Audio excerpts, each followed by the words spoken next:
me back. As Deb mentioned, I'm a bit of a wine, cheese, and chocolate nerd, and today we're going to be focusing on the cheese part of it. Has anybody in this room not ever had a grilled cheese sandwich? Answer is no, right? For a lot of people, grilled cheese is the sort of the classic American vision of 2 pieces of white bread, some American cheese, on it goes, grilled, easy peasy, right? And that's fine, that's tasty. There's nothing wrong with that. I think one of the missed opportunities that people get is they don't realize just how blank the canvas is when you have a grilled cheese. So I'm going to demonstrate 2 different grilled cheeses that I like to make. One savory, sort of the classic grilled cheese for lunch, and then one sweet that you can have as like dessert or breakfast. So the first one we're going to make is sort of an Italian themed one. It's going to be in focaccia bread, right? And we're going to use Fontina cheese, which I'll talk a little bit about. And then we're going to use roasted red peppers and fresh basil.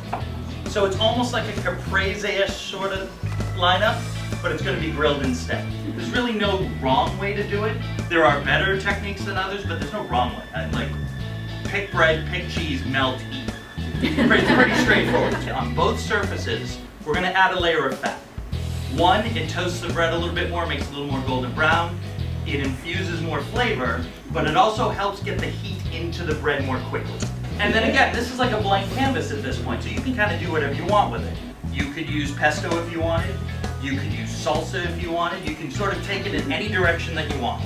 Sandwich goes down, and then how you treat it from there depends on what bread you're using.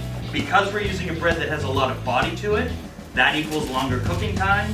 So we're going to throw down some parchment and a weight, which could be like a frying pan, cast iron skillet. You could just press down on it this way if you want. The idea of a grilled cheese sandwich has been around forever. Again, melting cheese on bread is ancient. But in America, it didn't really take until the 1920s. And at that time, originally it was made as an open-faced sandwich.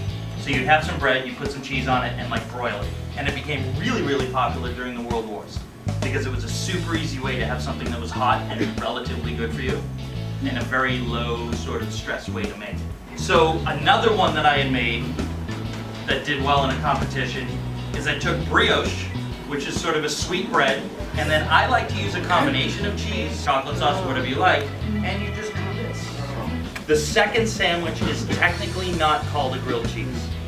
It's made in the British style, and they call them toasties. As soon as you add meat to it, it stops being technically a grilled cheese sandwich. Then it becomes a melt, a tuna melt, a roast beef melt, a chicken melt, whatever it is. Bullet point sort of takeaways.